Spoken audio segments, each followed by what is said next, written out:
And the way that we're going to learn these embeddings is by matrix factorization. To see how we can use matrix factorization to do object recommendation in the collaborative filtering setting, first we need to know what the data structure should look like. So what we're going to assume that we have is a matrix of ratings. So we're thinking of ratings of users give to objects in this case.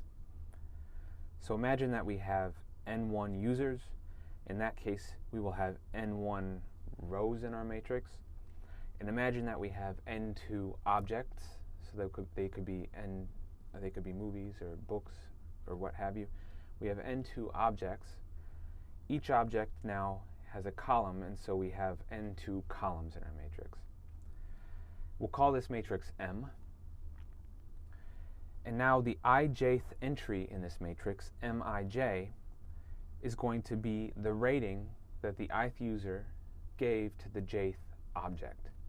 So this element in this matrix says that user I rated object j, and then the number will say what the rating is. So notice that in this case, this matrix has very many missing values, because if each user can only rate a tiny fraction of the products, then there's going to be a very small fraction of values that we have in this matrix. So what matrix factorization does is it now tries to learn a low rank factorization of this matrix using only the data that we've observed and ignoring the data we don't have, and then fill in all of the missing values in this matrix. And so when we fill in the missing values, those are like predictions for what a user will rate an object. And then we can use those predictions to make recommendations, because if we predict that a user is going to rate something very highly, we're going to want to recommend that thing to the user. We've already seen an example of a matrix factorization before. We didn't go into too much depth about it, but we discussed the singular value decomposition. There we saw that any matrix M could be decomposed into a product of three matrices. So in that case, the matrix M had no missing values in it. It was n by d. And we could write this matrix M as a product of a matrix U that has orthonormal columns.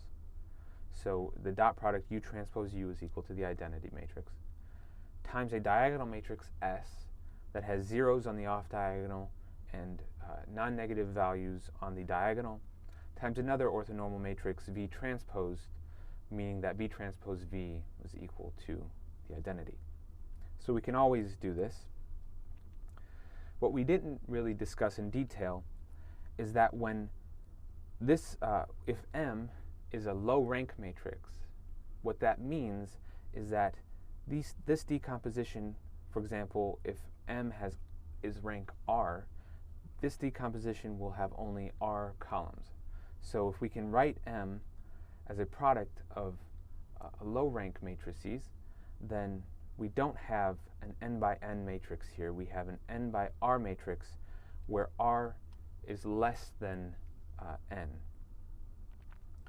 So when the rank R is smaller than the minimum of the number of rows or columns, when it's much smaller, then in a sense what that's saying is that the matrix has fewer degrees of freedom.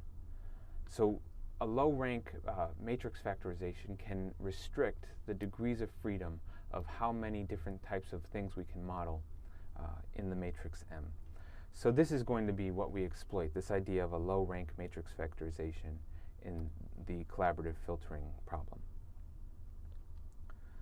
So specifically, what we want to do is we want to say that our ratings matrix, so this is from before where we have n1 users and n2 objects, and the ijth entry in that matrix says what user I rated object j. So this matrix, which now has a lot of missing values, is approximately equal to a low rank matrix, a matrix product with rank D.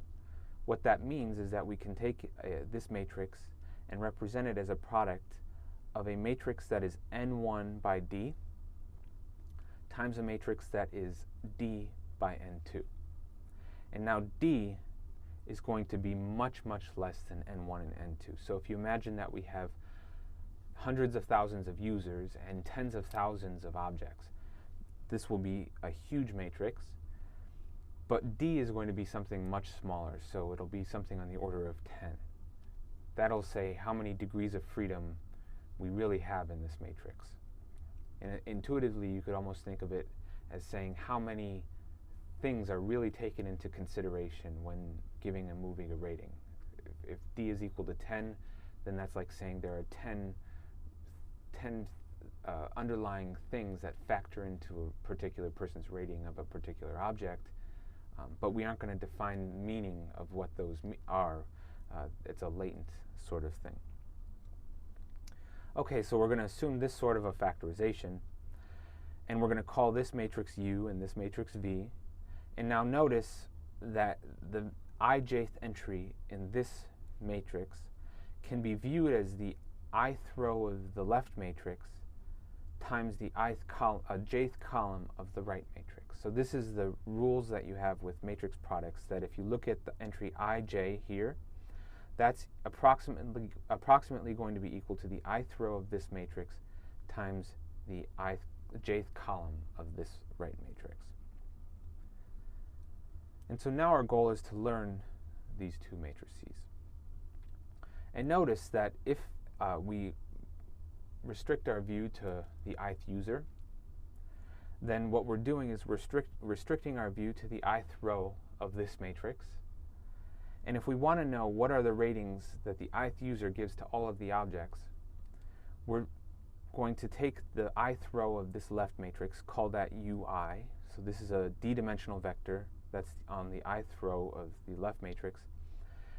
And then we take a dot product of this ith vector with any particular column in the right matrix in order to predict what the ith user will rate that product. And similarly, if we want to focus on a particular product, like the jth product, and we want to look across users in this way, then in that case, what we're doing is we're taking the jth column of the right matrix, call that vj. That's also a d-dimensional vector. We can view this like the location of the jth object, and then we take the dot product of that vector with any particular row according to which user that we want to query. And so these are the locations that we're going to give. The ith user has a location in dimension in Rd.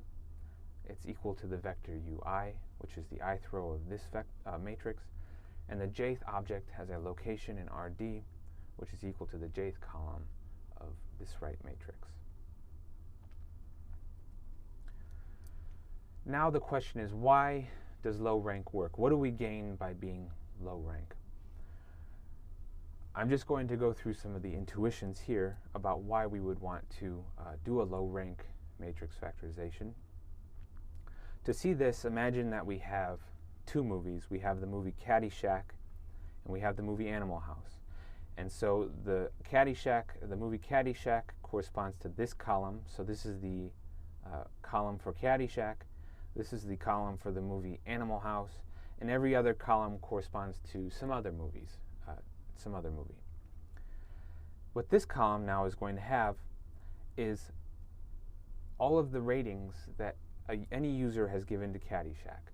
So if there are n1 users, a subset of those users have watched and rated Caddyshack, and their ratings are going to be in particular rows of this column vector. And we have the same exact thing with Animal House. We have n1 users, a fraction of them have seen this movie and rated it, and their ratings also fall along the corresponding rows of this column. And we can imagine that some of those rows are going to overlap. The same user will have watched and rated both movies, but also some users watched one movie and rated it while not watching the other, and vice versa. Now, if you know about these movies, you know that they're very similar. They're from the same period of time. They're both the same type of comedy movie. And you can imagine, although it's not necessarily always the case. You can imagine that if somebody really likes the movie Caddyshack, they're also going to really like the movie Animal House. So I tried to pick an example that everybody would agree with. And therefore, if a person rates Caddyshack highly, they're also most likely going to rate Animal House highly. On the flip side, if a person hates one of the movies, they're also very likely going to hate the other movie. And so we imagine that the ratings along these two columns are very highly correlated. They look very similar to each other.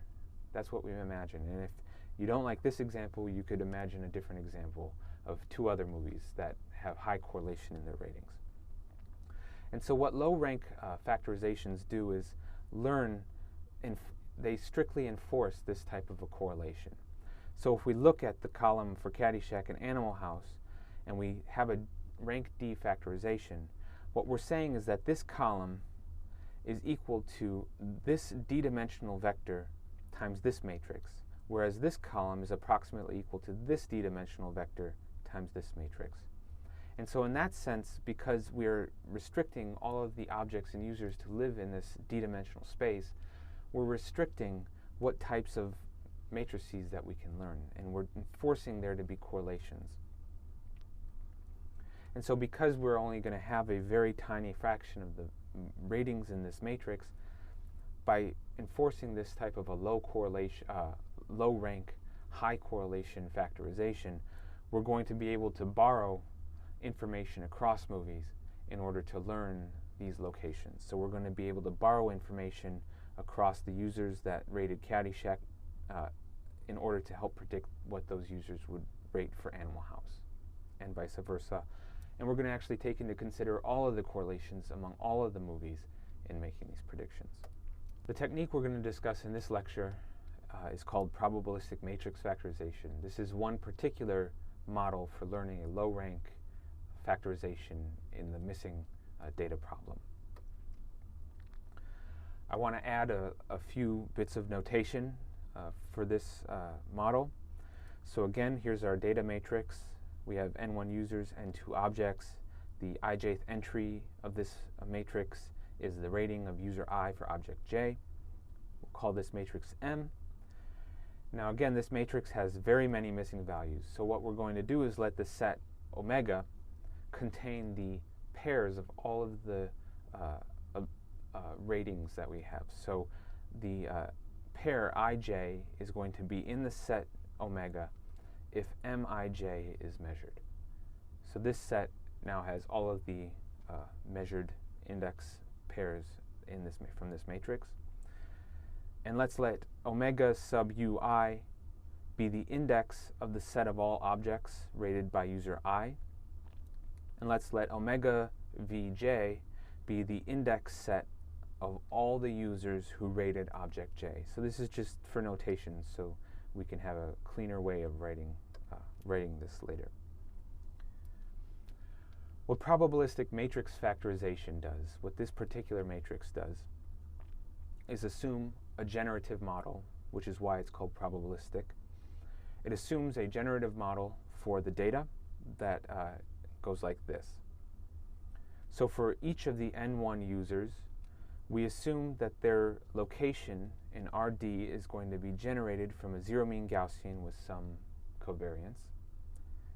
And for each of the n2 objects, we're also going to assume that their location is generated IID from the same Gaussian. So this is just a simple case of what types of priors we could use. So these are the priors that we define on the respective locations of all the users and all of the objects in RD. And then given these locations, when we want to generate the rating, the value for mij for each pair in our measured set, what the model assumes is that this rating is a Gaussian random variable with mean equal to the dot product between the user location and the object location that we're generating the rating for, and some variance. So this is the data level distribution, and this is the prior on all of the model variables. So there are a couple of comments about this model. First, notice that since Mij is going to be assumed to be a rating matrix, in cases where it is a rating matrix, it's clear that this Gaussian assumption is wrong because the ratings are discrete. They take values 1, 2, 3, 4, 5, whereas this Gaussian is a distribution on continuous valued random variables that can take any value. So this is a bad model definition in the sense of being defined on the support of our data. However, in practice, it's going to work very well, and it's also been refined and developed. I just want to present the original model to you here. In practice, even though we make a bad assumption about the distribution on our data, it's going to work very well, because even though the data can only take one of, say, 5 or 10 values, they're still ordinal, meaning that order matters. 1 to, the relationship of the rating 1 to 2 and 2 to 3, in a sense, means the same. 1 and 2 are the same distance as 2 to 3, and 1 and 3 is twice the distance. So intuitively, that makes sense. And so this Gaussian is going to be able to still model that relationship correctly.